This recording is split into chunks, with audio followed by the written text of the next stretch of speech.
Yeah.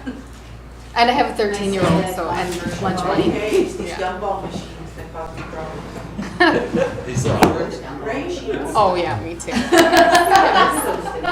Do you get parking here, though? Do you have a spot? No, well, we have, truthfully, I walk everywhere. We do have a pass when we're doing Okay. city business, but I just like once a year I'll go to the credit union, I take out a roll of Ludies and a roll of Toonies. And I just like it being at my spot and I don't have to go. Take on these Yeah. machines.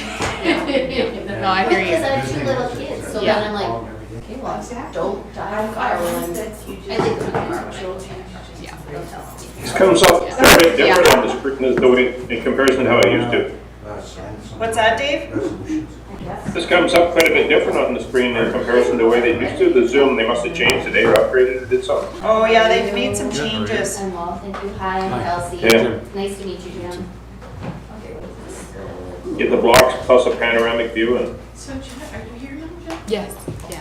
Am I your worshiping you at this meeting? No. Oh, wait, no, I'm still KDSB, but I was the appointed member. Oh, He's the So for the she's city the of community Kenora, appointment, yeah. so Whitney is not reappointed. Okay. Jennifer is the Oh, community okay. appointment. Yeah. All right, So I think I come in with some knowledge, like, just like where you work, so I think that, that's right. I hadn't seen you in a while. yeah, no, it's been very, very busy over there, so. Yeah. I started my morning with the police department over one of the buildings, so it's been a very busy day. Yeah. And Jeff, you're in. Guess we should have sent a notice out to all of the board. Yeah, my son has an I MRI Oh, follow oh, you appointment. need. No, and then you have to stay for hockey. No. So we're just going Really? tomorrow for that doctor's March, appointment. and she then went From what? Okay. just Well, I stay know all she's weekend. ran We- into Neverville and Sean Springfield and then Teresa back to Winnipeg. on the weekend, and she had kept. Better than being in Dryden last weekend all I weekend. didn't know It that. was I haven't seen insane. her for a while. It was Nothing to very, do there. It's like- very bad. Aw. All So weekend. it's probably, She's such a kind lady. yeah, it's probably a blessing.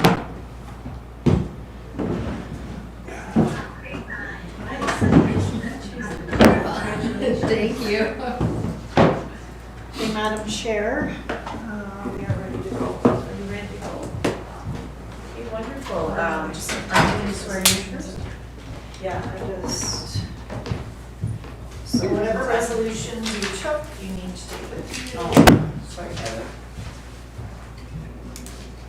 Oh, I didn't know if she was just gonna read them.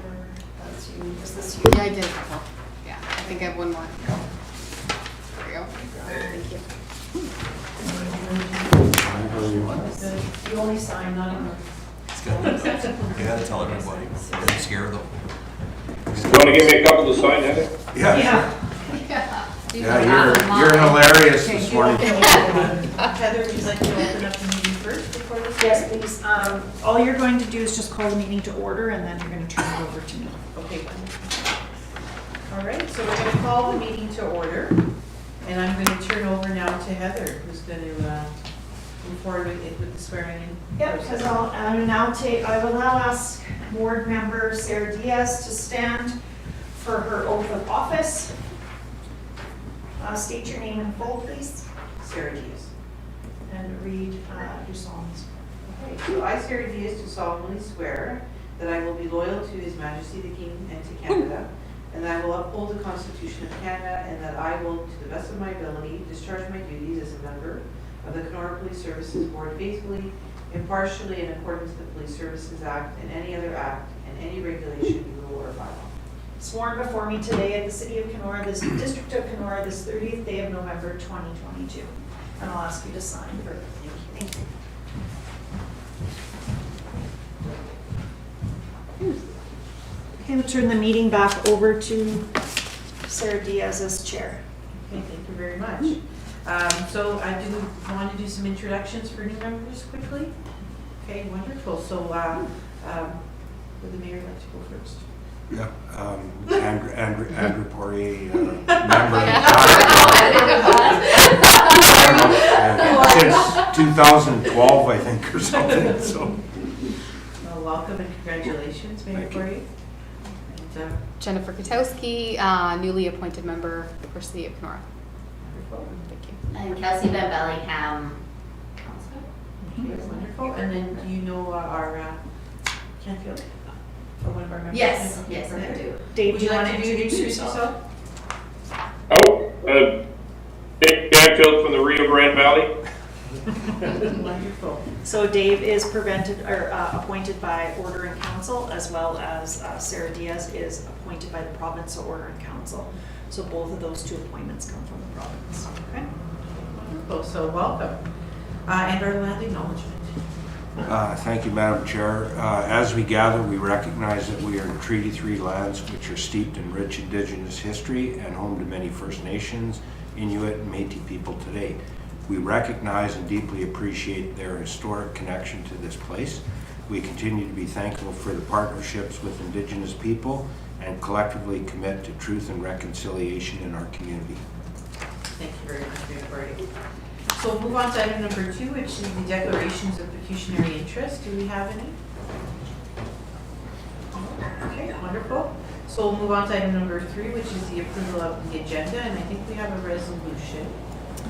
Resolution 1, moved by Jennifer Katowski, seconded by Andrew Poirier, that the agenda of the regular Kenora Police Services Board for November 30th, 2022 meeting be hereby approved as presented. Okay, all in favor?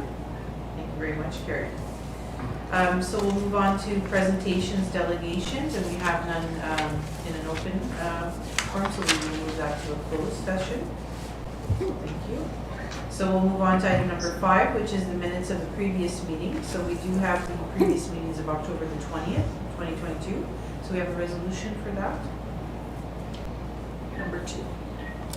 I have number 2, moved by Jennifer Katowski, seconded by Kelsey Van Wallingham, that the meetings of the last regular meeting of the Kenora Police Services Board held October 20th, 2022 be confirmed as written and circulated. Wonderful. All in favor? Okay, carried. Thank you very much.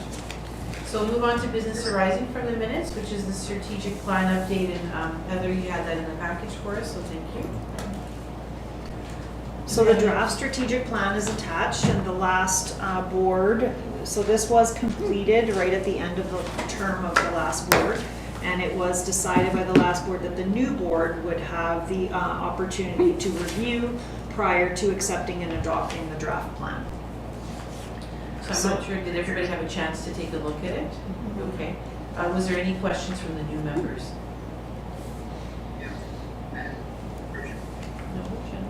No, I don't. Dave, did you have a chance to review it again? I know we don't have Jeff's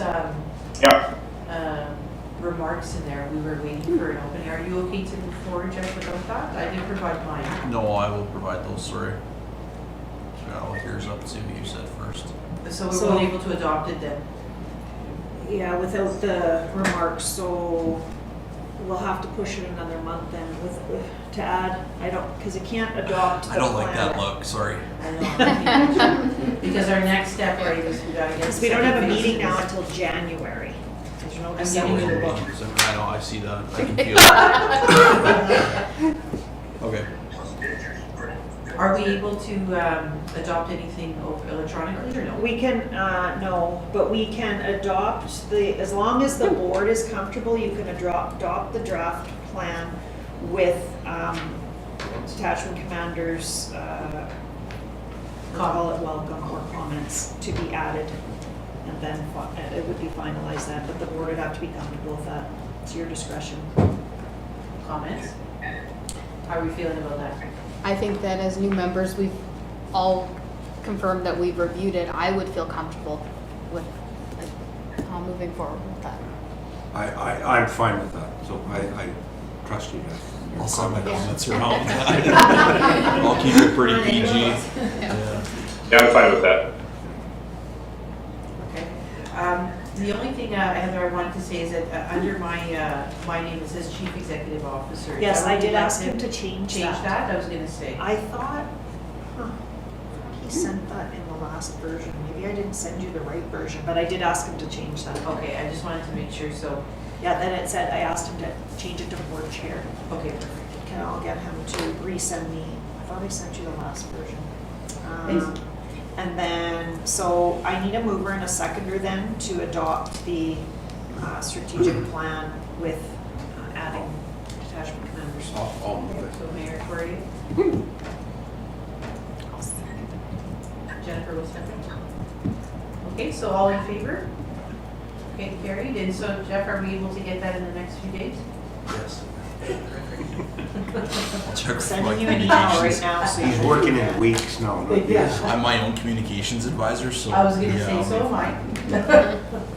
I. All right, so the second phase to this, Heather, we had chatted about once it was adopted was getting him back to discuss sort of the indicators to the plan.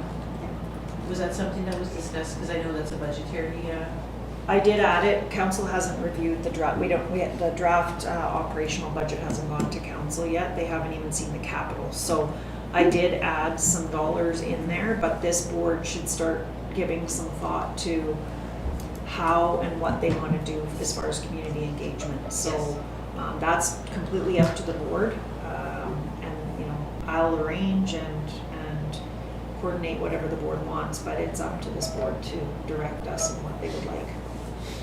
and how they so want you it. open that up for discussion? Because my initial thoughts are we should have that second phase with the indicators attached for discussion on that community engagement. That's just my thought on what we're measuring and how we're measuring it. But open to conversation. Yeah, my only concern is the timing of when we're going to have this, like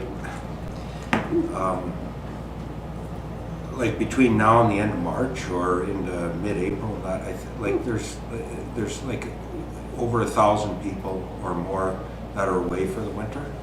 And I'm just wondering if we're capturing the whole population before then. So my only concern is we don't have it too early on in the new term. I know we want to get it out there, but I'm just wondering if we could wait into the latter part of April even. I think so. By the time we get even the second phase of this completed, it'll probably be at that point. And we had talked about originally doing a few sessions as well to try to target a few different times of the year.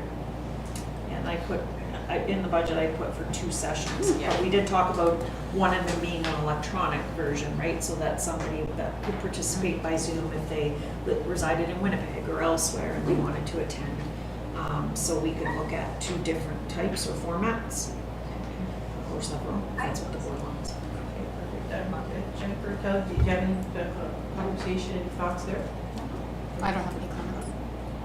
Dave, do you have any comments? No, I'm fine with that. Okay, perfect. Any further comments?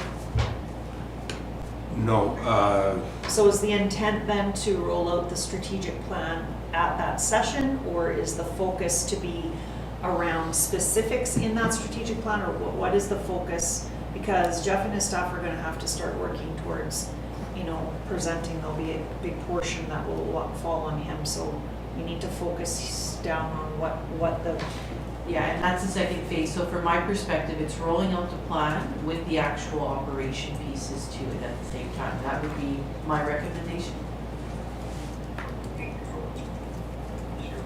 Because we're not gonna have 14 different sessions, right? Yeah. I'm just wondering about timing, like doing both of those at the same time. We're gonna have to really thin it down to an executive summary of the strategic plan, because if it turns into a 3-hour meeting, like that is just too long.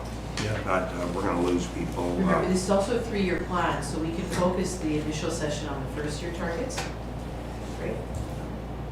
Jeff, I don't know if timing is, because it's workload for you as well. Yeah, no, that's fine. If we're gonna focus on the first year targets, I mean, we can get stats, we can get, yeah, we can do that. As long as the sessions are focused on the plan Yeah. itself instead of other things, we can have other meetings for that, but if we're gonna focus on the plan, then let's focus on the plan. Does that answer your question, Mayor Correa? Yeah. Comfortable with that? Yeah, Okay. thank you. Okay, so Heather, can we leave it with you then to consult for that next engagement piece? We'll get Jeff the next couple of days to get his comments in there, and then we'll send out that draft. it'll be the final at that point then. Yeah. Any other further comments before we close that discussion?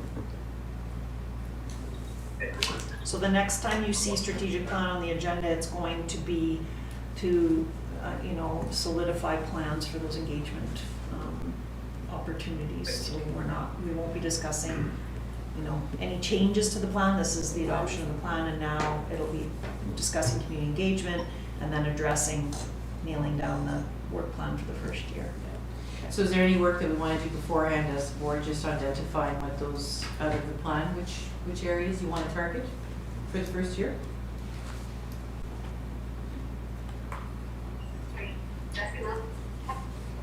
What did you send the strategic plan in? It wasn't in It's that. attached to Yeah. the agenda. Yeah. It's one big package. Oh, okay, it's down at the bottom. Yeah, Okay, it's sorry. I'm like, I know I read it, I just couldn't remember where. We can also have that discussion over I know, email yeah. as well. I was gonna Okay. suggest over email, or maybe we could table it to January to give us time to actually break it down with the plan to have a further meeting. Because I wanna review it and do some highlighting. Yeah, I mean, I've definitely read it, but I don't think I have. Yeah, No. I absolutely. need a minute to digest too. So Heather, I'm just wondering, is he going to be, the consultant going to be at the next, or is that a separate meeting that we're going with? He won't be at the meeting, but that's up to the board how you want to proceed, If you want the consultants to be part of that community engagement, which he has offered to do, then we just need to let him know what his role will be. Yeah, but in the sense of him assisting us with that identification of first year priorities? I can ask him to come back if that's what you'd like. And do we want to have that as a separate meeting or in closed? There shouldn't, I don't know if it'd be strategic closed. priorities should be open, that should be something that's open and Sure. discussed in an open format. So he can just come back, I mean, the I was gonna board say, then come back to the needs to next come meeting. prepared to, talk about what their priorities are and how you want to move forward with that. Okay, so let's do that. Let's invite him to the next meeting and we'll come prepared with the identified priorities. Does that work, Jeff, for you as well? Mm-hmm. Yep.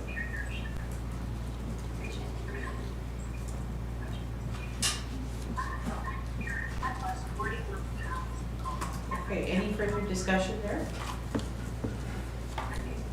Okay, wonderful. So we will move on to new business. Item number 7, there was a couple of items there. The first is around the risk-driven tracking database reports. I had sent this around a couple of times. I'm not sure, Jeff, if you've had a chance to review it as well. Yep. I know Jim sits on the risk table in Kenora, but this is a review from the province around the situation tables.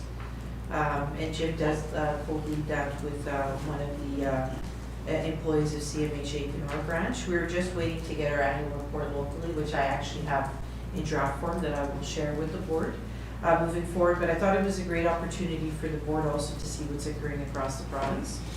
I'm not sure if you have any comments, if you've had a chance to fully review it.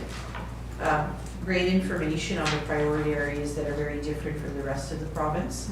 Housing specifically is item number 2 within our region. I'm not sure, Jeff, did you pick out anything else that you wanted to share with the board? Well, no, just the risk factors, right? The mental health addictions, they're all up there, which we already know. So, yeah.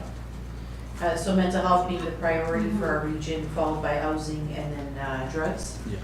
And that is, mental health is priority across the entire province. And like I had mentioned, housing, that we're the only region with housing as the main priority. Not saying that it's not a risk factor in other locations, but for our region, it's the highest. This does include Thunder Bay and surrounding area in this particular stats, but I will give you the local context information from the report that I have in draft. And then the last being drugs, which is, again, different from the rest of the province. What is also interesting in the report is just around some of the protective factors, so those things that obviously make communities safe. And you can see from the Northwest region, when there is safe housing in neighborhoods, that's the primary, followed by family supports, mental health support centers accessible, financial security and employment, and then physical health opportunities. So that's there for you. I'm not sure if anybody has any comments from the report. I just wanted to flag those couple of things. No? That was everything that I thought too. I found it was very interesting that the mental health piece was the number one. I don't know if that's always the number one conversation in the community. So I found that very eye-opening. Dave, did you have any comments? No, nothing new that I haven't brought up before. Okay, great. So it will be nice to see that comparison report for the local context that I'll get to you for the next board meeting. Okay, so the next item is around the board expectations and agenda template, and I know Heather had sent me a message last evening. Just wanted to have this as a discussion. So Heather, do you want to lead that discussion or? No, I think, you know, I think you attended the conference and you, as the chair, know where you want to go with, you know, different type and format agenda, but just keeping it, so as I tried to incorporate those recommendations into this agenda, it was very difficult. You know, Jeff and I had a conversation, and at the time, seemed like it makes sense, but now I don't know how to incorporate those into the agenda, and what items am I putting under that? What is Jeff reporting? Because the way Jeff reports now is the same Jeff has always reported. So I don't want to start putting And they're supposed to be changing this report to reflect the board. and what they're looking for, but we're still waiting for that to change, because to pull stats the way that they want to go without giving us a template to do it, it's really hard to do, because the stats come from one place for this report. So I just don't know how to. Why don't you and I, Jeff, get together to do a draft? We can walk through that like we did quickly, like a half hour. Yeah, and it made sense at the time. I know, But but until now you, we try to- it doesn't, because that's not the way Jeff reports his stats, right? So I just, until Jeff is going to do his practice a little different, I don't know how to incorporate that into here. Do you want to take a crack at it, Jeff? And We'll send it to have us to have on how- another meeting and just to talk about it again. Sure. Well, I guess you'll have to establish the timelines of when your report will change, because nothing, until that changes, this can't It's a change. provincial report, so if they've been telling us for 2 years it's gonna change. There was 3 or 4 working groups that we actually sat on, and then it went nowhere. So I'm hopeful that it Okay. goes somewhere, but I don't know. Okay, but we can start having that discussion, so Okay. we'll set up a quick call and we'll go through that. Does that work, Jeff? Yep. And I guess it's just a good, with a new board, now's the time to have the discussion of what the expectations are, or what board members would like to see at these meetings. They've had a short timeline to look at what type of reporting comes from the OPP and what you'll see at these meetings. And you might want to go through this meeting and then in January have that thought, okay, so what would I like to see, or what are my expectations of this board? So things are changing. It's a bit of a difficult time to do this too, because we're still sitting in transition limbo from Police Services Act changing. That's been supposed to have changed for 3+ years. So until that happens, there's also, we sit in limbo. Okay, so we'll meet, we can talk through some of that. There's a couple of things that we can probably pull out right now, right, so we can have that discussion. Okay, so Heather, do you want to set that up, or would you? Do you have, Taylor's not there anymore? It's Jody now, Taylor's in a different role. Okay, Yeah, she's still okay. there. So I'll flag it for Jody. Okay.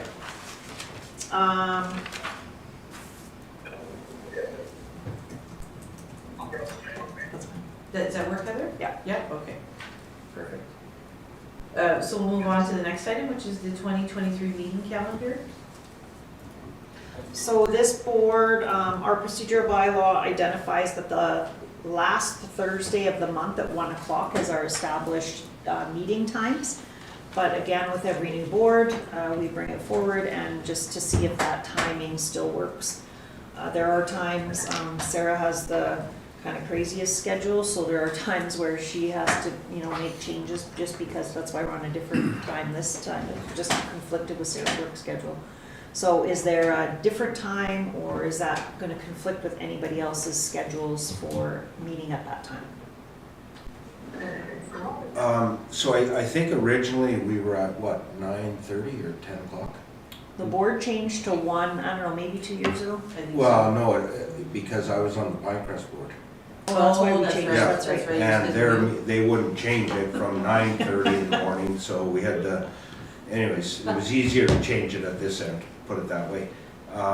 So I'm not on there anymore, so so thank you for making that adjustment, but is it easier to go back to the, morning for, Mornings are I always look at better. Sarah, because I go, she's. well, I'll make it a priority, You've got the because if craziest you're doing for the thing. year, then it just goes into the calendar and I can say it's a priority meeting. Okay. I think it's easier because you get less caught up. I think some of the work that we do, you Yeah. get caught up in your day, and That's right. so that's right. mornings. So you want definitely 9 better. o'clock? Is that what you want? 9 Well, I o'clock? don't, I just, if you want to move it back to the, Can we do 9:30 would be a. 9:30? That's it. Is the last Thursday of the month still good? Okay. Okay. And no further discussion there, Heather? No, so I'll send out the meeting calendar invites for the month, and just for the new board members, we don't meet in July and August, and we don't meet in December. So, Okay, thank you very much. So that is our items under new business. So we'll move on to item number 8, which is the communication received by the board. So a couple of things, we had the risk-driven tracking database reports. I also shared with the board, or Heather did, thank you, around the work that's being done with the Kenora Mobile Crisis Team, which Jeff does report in his report, but it is a partnership between the OPP and Canadian Mental Health Association Kenora branch, as well as an update on the clinical service hub as well through the emergency shelter, which again is a partnership between the Kenora District Services Board and the Canadian Mental Health Association Kenora branch, just to see some of the work that's being done there as well. So I'm not sure if anybody has any questions or comments, or if we can move to the resolution. thank you, Madam Chair. Resolution number 3, moved by myself, seconded by Kelsey Van Bellingham, that the following correspondence be hereby received by the Kenora Police Service Board. October 20th, SDS, risk-driven tracking database reports. November 16th, SDS, Kenora Mobile Crisis Team update. And November 29th, SDS, Clinical Service Hub at Emergency Shelter. Okay, all in favor? Carried, thank you very much. can I just add one comment for the new members? So this, you will see emails come out from me periodically that is communication for the board, and then I just list them on that you've received that communication summary on the next meeting. So just to clarify what this resolution really is for, it's just to, that the board acknowledges that they received that communication. Okay, thank you very much, Heather. So we'll move on to item number 9, which is the Detachment Commander's Report for October. So Jeff, we'll turn it over to you. Thank you very much. Just making notes. That's what I have to do. I'll call you. I know you will. So for the new members, the Police Service Board report, this one will be for the month of October. And I didn't get it out till late yesterday because a lot of our stuff needs time to get finished and catch up, and we do uniform crime reporting, which is UCR reporting, and that stuff takes a little bit of time with dictation and everything. So we want to give you the most accurate numbers we can. These numbers do fluctuate, so if you see a year-end report in March, the numbers will be a little bit different just because some investigations take longer than others, and stuff gets cleared off, clearance rates go up, that sort of thing. Our clearance rates are well above the provincial average, but they most likely will go up as time goes on.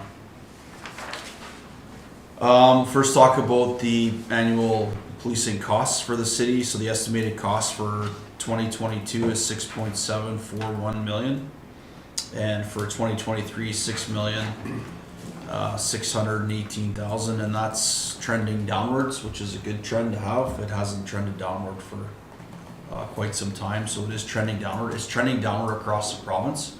When you look at different municipalities, even a municipality like Suneros, which is the other municipality that we police, they are trending downward as well.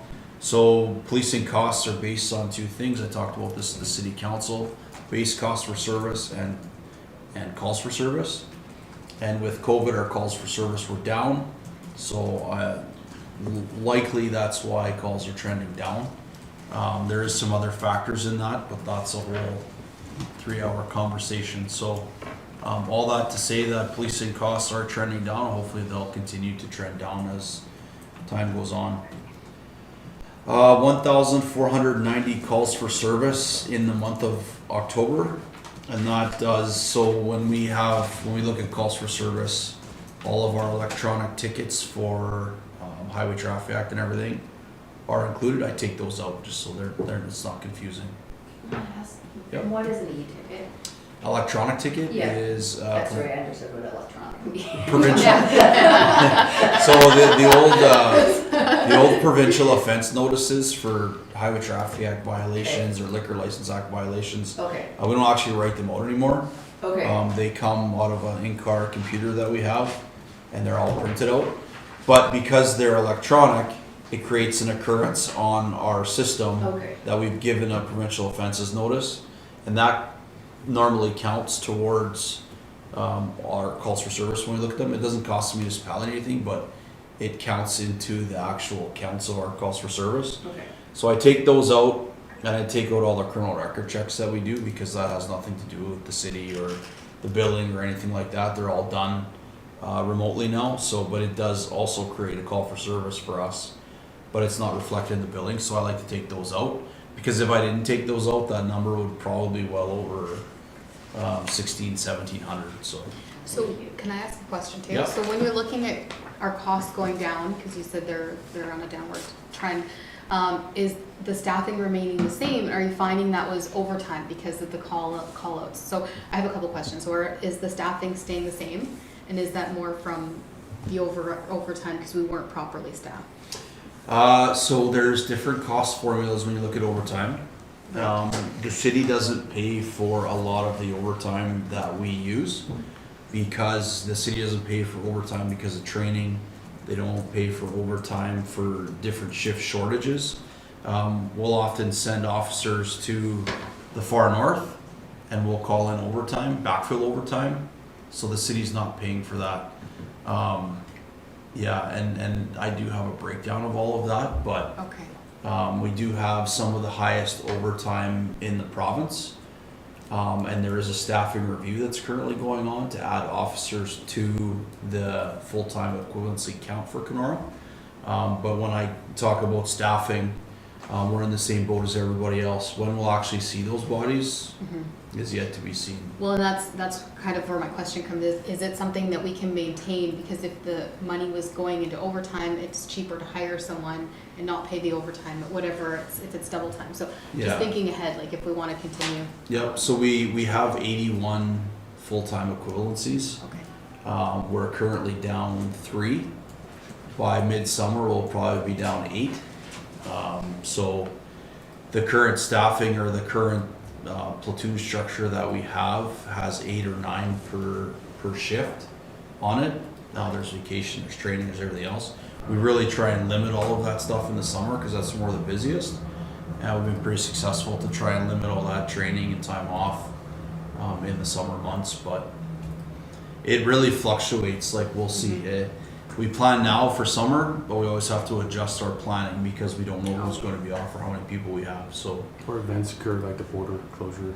yeah, Like how do you forecast for that, or Ottawa, sending officers down to support our officers in Ottawa? Like there's hard to forecast that stuff. yeah. Typically, typically the OPP sends 135 recruits to each Ontario Police College class, and there's 3 or 4 of those a year depending on what they're running. I think there's 3 in 2023. So we typically send 135 recruits for the OPP as a whole. We've been averaging 85, 90, so we can't hire enough people to put in those classes. There is a whole recruiting strategy for that. Hopefully that will pick up, but policing, like many other professions, is one that people just don't want to get into anymore. So we have to change that, and we have to get people into the job. As far as the stats themselves, under violent crime, so this just breaks down the different violent crime types. There is others, but these are the main ones that we look at. And then it goes into property crime and drug crime. And I'll just talk about some of them. Some of these numbers are, pretty typical of what we see month in, month out. Our sexual assaults are down from last year. From 5 to 2, our assaults are up from 20 to 33. A lot of our assaults that happen,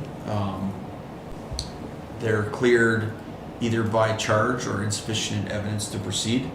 And that's just a case of people don't want to cooperate with the evidence that we need, or we don't get the evidence that we need. So there's insufficient evidence to take those any further. 2 robberies in the month of October, both of those were cleared by charge. A lot of people, when they see robbery, they think bank robberies or store robberies. These are theft with violence. So it's somebody stealing something from somebody, there's an assault, we call that a robbery, but both of those are cleared by charge.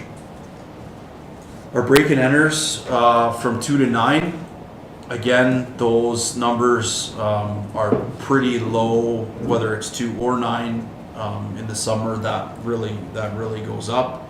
Not a whole lot of high value items stolen in break and enters, but your typical electronics, tools, that sort of thing. Theft overs, those are both thefts of motor vehicle. So 1 car that was actually stolen and 1 car after investigation was not actually stolen. Both cars recovered, nobody injured, nothing like that. Our theft unders, again, are mostly from retail store outlets. So theft under and shoplifts, food, clothes, a real uptick in theft of food, theft of meat, theft of those types of things. We are trying to work with the businesses to mitigate that, whether they're moving it from one place to the next or they're putting it behind a counter, behind a shelf, those types of things. Frauds are down from 13 to 6, and mischiefs are up from 16 to 24 over 21, 22 in October. Again, a lot of those mischiefs, somebody breaks into a car, doors open or not, we'll class those as a mischief because there really is nothing else to class them as. So a lot of the mischiefs that we see are just people checking car doors, stealing change, and those types of things.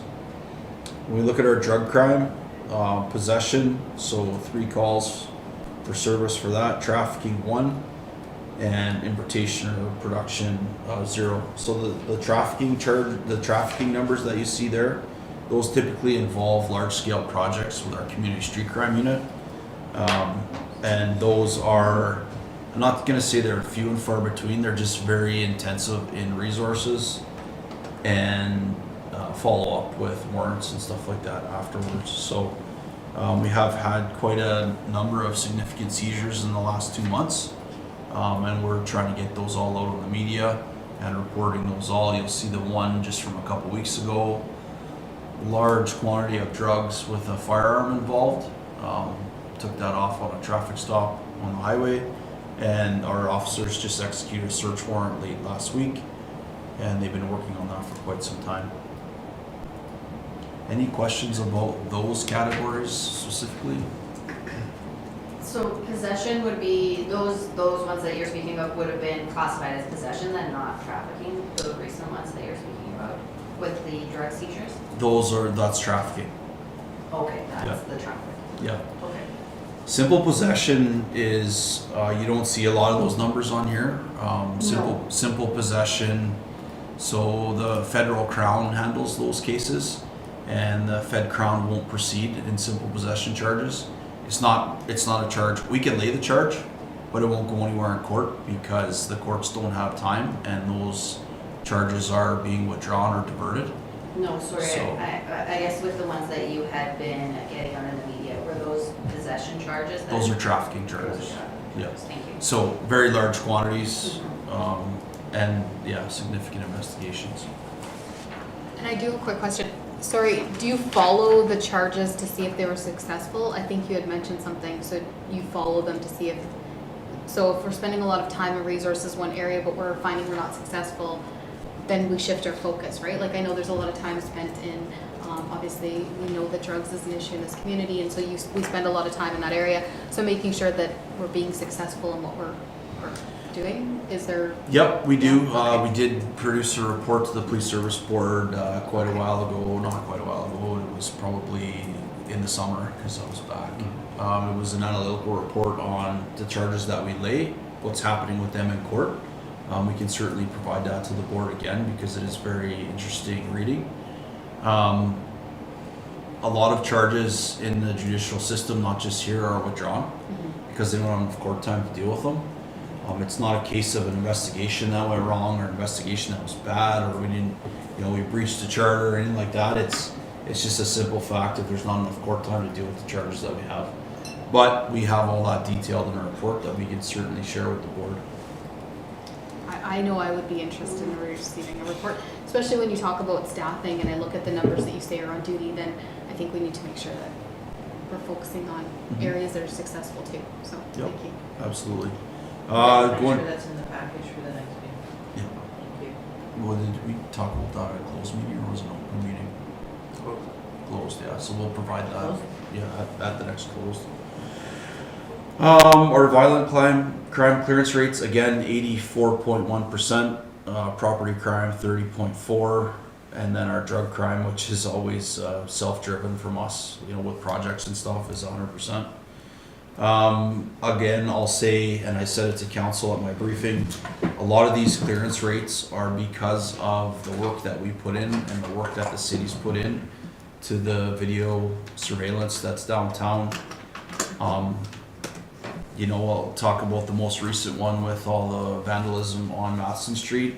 It's all on camera. You can't dispute that. So a lot of the work that's been put in by the city and by grants and stuff to have those cameras and the 3 officers that we have reviewing those after something happens is certainly paying dividends with the evidence that we're getting. Motor vehicle collisions by type, 0 fatals in the city of Kenora, 1 personal injury, which was very minor, and 23 property damage motor vehicle collisions. And those could include anything from animals to parked cars or anything. But when we talk about property damage, that's the ones with no injury. The next page is just from our OPP electronic ticket provincial offense notice system. And this does include the highways because that's the only way you can run this report. This report does not include Sioux Narrows, Nestor Falls, because on that report it's broken down into Kenora, which includes the highways around here. And then it's 71 is split into the Sioux Narrows portion. So this is just in the Kenora detachment area, not Sioux Narrows, Nestor Falls. So 133 total charges in October, 5 Part 3 summonses, and 92 warnings. And the next page just gives you a breakdown of where they're written. So you'll see here 64 actually in the city of Kenora, and then down from there. The second to last page just goes through some of our foot patrol, bike patrol, snowmobile hours. Typically we see our foot patrol hours go down in the winter. We do proactively try and keep those up. Officers are assigned every day to certain foot patrol areas. That list is growing with the number of businesses that call us and ask for that. But we do have people on foot every day downtown, wherever we need to be, through the parkade, through the rec center.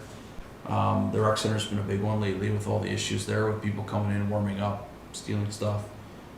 So 166.25 hours just in October, and 69.75 school patrol hours. And as we get into summer, we'll report on marine patrol hours and again winter snowmobile patrol hours and things like that. The last page in your package just talks about our behavioral mental health screener, and this form is filled out when we have mental health act calls for service. Really, when you look at voluntary escorts to hospital, 11 of 52, involuntary, 6 of 52, apprehensions under existing order, 0. When I looked at this report and I looked at the diversion numbers, I had a conversation with our MCERT workers. This shows 0 diversions, which is not accurate. So we're going to go over October and just try and see why it's showing 0 for diversions, because I know that's not accurate, because we use a safe bed program, because we use other programs in the community. Our MCERT team is very successful at diverting people from hospital to other services. One of the other big factors that we look at is the mean time in the emergency department when we actually have to spend time there. So as you'll see on this report, it's 57 minutes. I think that's the lowest I've ever seen it. So, and there isn't many hospital visits, but we are getting seen in a quicker fashion than we used to be. And I think that has a lot to do with some of the locum doctors that come in from Toronto. Because in Toronto, the Toronto Police Service doesn't wait. They drop and they go to the next call, and the physicians are used to that, so they're seeing us in more of a priority order than they used to. The last report that I print out that I don't provide because it's really small printing, but the total obligated duty code hours for the city of Kenora. So this is the amount of hours and what we're doing with those hours for the officers just in the city. For October is 6,034. So 6,000 hours spread out over all the officers that work just in the city of Kenora. And it does give a breakdown of what they're doing. Every hour that the officer spends, they have to account for into an electronic system, and how many hours they're doing that specific call for service for. You said those are obligated hours. Who sets the obligation? They're called obligated duty hours only in DAR. Well, we're not obligated to do, like, these are calls for service that come Okay. in, and this is what the officers are working on. So it goes through everything from, you know, cruiser patrol hours to sexual assault investigations. It tells us how many hours the officers spend doing those types of investigations. And the report only provides what's been done. Like, it won't show a zero. Like, it won't even report if it's a zero. But if you were to ask me how many hours we spent or how many calls for services we got for 911 hang-ups, I could tell you. I could tell you how many hours the officers spent investigating those 911 hang-ups. That's all laid out on this form. How much administration they have to do. How many hours they spend doing their daily activity reports, that sort of thing. So that's all broken down on this report. As far as other calls for service in October, I just picked out some of the ones that we're doing more often than not. So we had 7 impaired driving charges in October, and again, our impaired driving charges are way up compared to last year and years previous. We're up about 64% in our impaired driving charges. We are doing a lot more ride programs. You do see us out at all hours of the day, and we're getting impaired drivers at 10 o'clock in the morning, whether they've been drinking that day or it's from the night before. We are getting them. That's why we're doing them. And we get people that come through the ride program at 10 or 11 in the morning and say, like, what a waste of time. That's their opinion. We're actually getting people impaired that early in the morning. So that's why we're doing them. We're also using mandatory alcohol screening, which is legislation that was passed around 2 years ago. What happens there is the officers can request somebody to provide a sample of their breath, and they're obligated to provide a sample of their breath. They have to set out how that looks. If it's every 4th car, every 3rd car, every white car, every black car, every truck, every, semi that rolls through there. So it's not random. You don't just go through 3 cars and then do one, then go through 4 cars and do one. It has to be every, whatever's set out by the officers, and they're communicating that to our communication center. That's how that works. So if I'm going through a ride program and I'm at work and I'm the 4th car, I'm providing a sample. Even though I'm working, I'm still providing a sample to keep the continuity of that ride program together. So that's how that looks. 50 missing person investigations in October, 36 ride checks, 2 sudden deaths, 35 trespass to property calls, 23 trouble with youth, 58 alarm calls, 48 ambulance assists, 32 attempt or threat of suicides, 47 domestic disputes, 10 drug offense occurrences, 92 liquor license act occurrences, and 56 mental health act occurrences.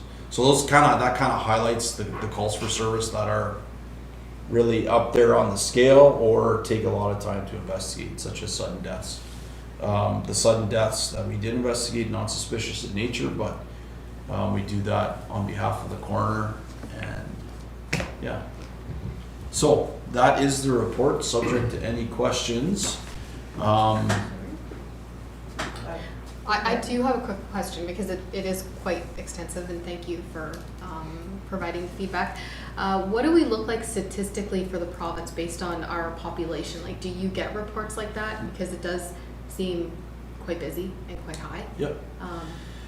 So statistically speaking, so we like to compare the Northwest, really, because the rest of the province is a lot different, but it's very similar calls for service based on population, like Sulikote, Dryden, Red Lake, Fort Francis, Thunder Bay. We don't really compare because we don't police Thunder Bay, but it is very comparative in the Northwest. Of course, they have less than we do because we have a higher population, but we're very comparative to the rest of the Northwest. So we're kind of all seeing the same thing. Absolutely. Like number-wise based on population. Yes. Interesting. Thank you. Yeah, and we work on a number of initiatives together as the Northwest region, as the west half of the Northwest region, because the east half is a little different. But we do have a number of committees, and we do a lot of work together, because if we're going to lobby somebody to make a change, it likely affects us all. And I'll use the liquor store as an example. And I know some of the other board members have probably heard this, but we lobbied the liquor store to change their front door. They're getting thefts, they're getting assaults on staff. So we didn't lobby it as a Kenora detachment, we lobbied it as a region to say, this is a problem in every one of our detachment areas, in every LCBO. So you need to have a Manitoba model. You need to have somebody checking ID at the door. You know, if people are trespassed from the liquor store, you'll know that, then they won't be let in. Things like that. We've lobbied for them to actually close an extra day a month or a week. So say if they were closed on a Sunday, Monday, and Sulikote was successful in it, we were not.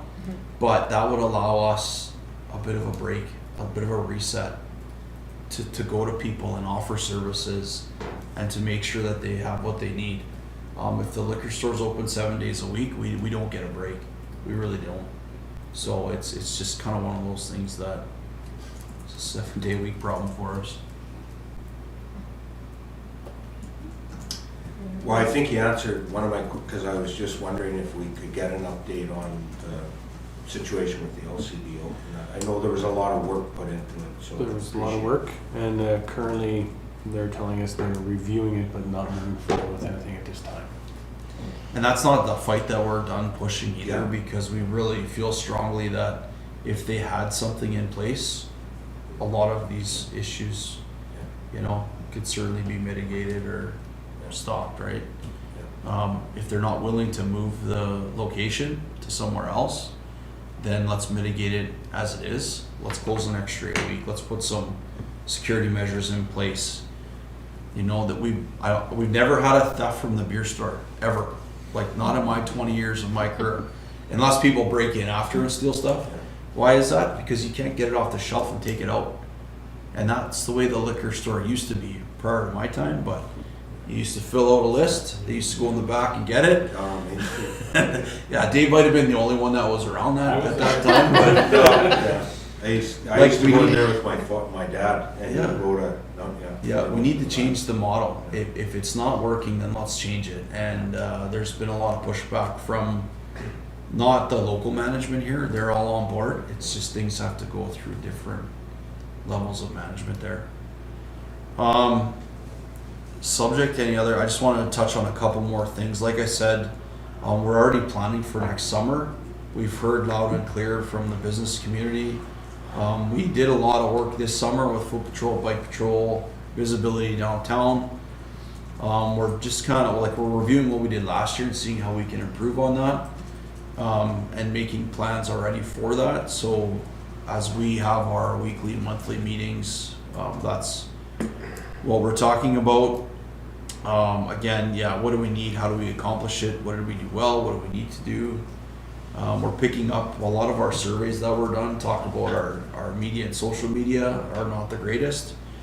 So we have extra officers trained in media releases and social media. So we're really hoping to pick that up, just to keep the public informed. That's how everybody gets their information now, and I'd rather they got it right from us than rant and rave. So we're trying to pick that up. Like I said, our current staffing, we do have 3 to 4 vacancies, but we also have 4 retirements next year. So we're looking at those. Like I said, we're not likely to get any recruits past the 2 that we're getting in January. So we have an experienced police officer program, and we're hopefully going to get some experienced police officers that want to join the OPP and come over and hopefully work in Kenora. But like I said, we have hiring issues like so many other industries and businesses at this point. So yeah, that's all I have. Go ahead, Mayor. Yeah, and it was just sort of a follow-up or supplementary question to my last one. And you did bring it up, Jeff, about reviewing what worked, where you can make some changes for next year and that, because we're gonna have that discussion also at the council table as we start to set priorities. And we're gonna start that hopefully next week. Because we heard that loud and clear too. And that, boy, did some of us hear it loud and clear when we went door knocking. And it didn't matter where you went in the community and that. That was the number one thing I heard at the doors when I was there about the feeling of feeling unsafe in the downtown core and that. And whether some of it was embellished or not, it's not for me to decide. But I've begun to witness it myself more and more because I'm downtown more and more on a regular basis. Yeah, there's like something has to be done in that. And it's not a result of what the OBP isn't doing or is doing and that. It's something that's kind of grown and festered over many years now, as you're aware. And it's really getting to a point where we need to do something now, because it's very difficult for any of us sitting around this table to talk to people in the business community or individuals who say, we don't come downtown anymore, and that's not what we want to hear. That's bad for business, that's bad for community morale, and so on and so forth. So we really need, and if we can be a partner in that somehow, like I don't know what all the answers are. I'm not going to pretend to say I do, but I did say in the campaign and that, and I think other candidates did that were elected. We're going to listen. We're going to try and see if we can make some positive changes in that. And so I don't, just so you know, you're not in there by yourself in that. I think we have a stake in this also, and it's. So I think whatever we can do, if we can have discussions about this, who knows what the outcome would be of those discussions. Maybe there's something we haven't thought about, and we can work together and try and make some positive changes, because it cannot continue on and that. And I get calls every day from, just like you do, from business people. Emails. And our previous mayor was the same thing, and it's not slowing down. So I can only say so much when I talk to people and that, but we need to do something where there's some action taken to try and stem some of this, because it's getting out of hand and that. I mean, we just saw this morning coming from another event, walk out of an establishment, and then all I see is plywood and that. And, I just wanted to kick off kind of what he's mentioned as well, and I think that what I've seen of other police departments, not necessarily the OPP, is more community officers, where they're more engaged in community events, where they're seen, where it's a positive spin. And I think having more presence downtown, if it's foot traffic, if it's bikes, that's my hope as well. So as we look at stats and what's working and where we have people allocated, knowing that we don't have a lot to work with, knowing that we have areas to work on, I think that he's reiterated some of my hopes as we move forward together as well. So I just wanted to share. And I think we have to be a partner at that table when we talk about what events we're planning, because that's what brings people downtown. Right. We certainly can't be downtown 24/7. We'd love to be, and we are in certain, but to cover every square inch of downtown 24/7 is not possible for anybody. But if we work together in bringing events to downtown, like when they have a farmer's market, like we're all over that. When they close down Main Street, like I think we need to do more of those types of things to bring people downtown. And we'll be all over that. Like we'll have extra people there because we know when they're happening, and you know, outside of what we're going to do on a regular basis. But bringing more events to the downtown that attract people downtown, I think will certainly help.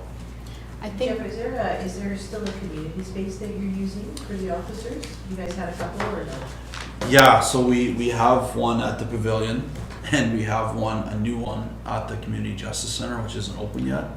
So not at the youth wellness hub? I thought you guys had a space in that. We haven't been there in a while. No, wow. we got kicked out of there because they don't have enough offices. So yeah, we still have those two spaces. Well, we have the pavilion now, and then the Community Justice Center, when and if we're told soon that it will open. No, when. It's not if, when. Well, yeah, it's been a 6-year project, so I still say They if keep and saying when, but they when. yeah, it's close. It's very Yeah. close, and we do have space in there for multiple officers to work out of. We could probably fit up to 4 officers at a time down there. Because that's an important conversation to this as well, right? Yep, absolutely. So go ahead, Jim. And I just wanted to add, I don't believe that you need to do it alone. I think there's other organizations that are doing some foot patrol, but I think working together, people need to feel safe. Like, no one should be downtown not feeling safe, and I think it's our job to make sure to work together and have other community partnerships also show up and help provide that safety. So I'm hoping that as we move forward, that's something that we can focus on and know that you're not alone, nor do I expect 24/7, but we just need to have other people. I wish I could 24/7. Yeah. It'd be nice, but it's not possible. Yeah. Thank you. Yeah, we got, Madam Chair, the longer we've been tolerating bad behavior for a while, and the longer we tolerate bad behavior, the worse it's gonna get. And until the judicial system decides that bad behavior is not acceptable, I don't think this is gonna change, because, I mean, the police, their hands are tied in so many ways because of the judicial system not doing their job. And, I mean, Andrew and a lot of the candidates heard it in the thing. I hear it all the time. And people come for you, and I was asked by a gentleman why there was such a turnover in council, and I says, because the silent majority has spoken. The vocal minority has been running things for a long time. The silent majority has spoken. And that speaking is going to get louder, because the judicial system is going to have to understand that it's not okay to act the way people are acting and get away with it. I mean, the hardworking, law-abiding citizens have had it, and I mean, society and the judicial system is going to have to step up to the plate and start backing up the police and start putting out the sentences and stop this. Okay. Any other comments or questions? The only thing to add is, Jeff, around the stats for your BMS. So it was 62 diversion in our database. Yeah. Which is what I had reported in the package, so just FYI. Which I don't know why ours showed 0. I really don't. So. All right, any other comments, questions? Okay, we do have a resolution. Resolution 4, moved by Jennifer Katowski, seconded by Andrew Poirier, that the Kenora Police Services Board hereby accepts the Kenora OPP monthly report for the month of October 2022. Okay, all in favor? Perfect, carried. Okay, so our next meeting date, and I believe this is changing, right, Heather, with our conversation? Just the time, the date will stay the same. It's Date will stay the Thursday, same, so we are doing January 26th at 9:30. Correct? Yeah, that works. You come back on the Wednesday. Wednesday. Great, that works. Maybe, maybe not. I think so. No, it figure doesn't. that out. No, we're back the day Yeah, before. Wednesday night, 20. We're gonna figure that out. Are you gonna celebrate the whole year, Heather? Okay. Can I ask really Of quick, course. is it in person or virtual? When I went back through the minutes, a lot of them were virtual. Is it going to We've be? moved to in-person, correct, Heather? Thank you. Except for Dave, who's vacation. Okay. Thank you. Retirement. Wonderful. So That's we'll up move to on the- to. I mean, that's up to the board. I just need to make amendments. So I'm still kind of riding on the whole COVID, there's nothing in the procedure bylaw for the board to meet. virtually, so I would need to make changes to that, and it's not really spoken to in the act, so unless the new act, when they ever do get it together, and I've never seen that in the new act either. I don't know if they're just not putting that in or. there's really no provision. They provided provisions during COVID. I don't think it's permitted. It's permitted for council, but not for police services board. And I guess basically what's happening as well, right? Public health will also provide direction. Yeah, so unless there's like a public health directive or a reason, otherwise it's not permitted for this board. Okay, so in person it is January 26th at 9:30. Okay. We'll move on to item number 11, which is the adjournment. So we have a resolution. Resolution number 5 moved by Kelsey Van Bellingham, seconded by Jennifer Kitowski, that in accordance with subsection 35(4) of the Police Services Act, authorization is now given for the Police Services Board to adjourn to a closed session at 12:05 p.m. under section B, intimate, financial, or personal matters. 3 items. All in favor?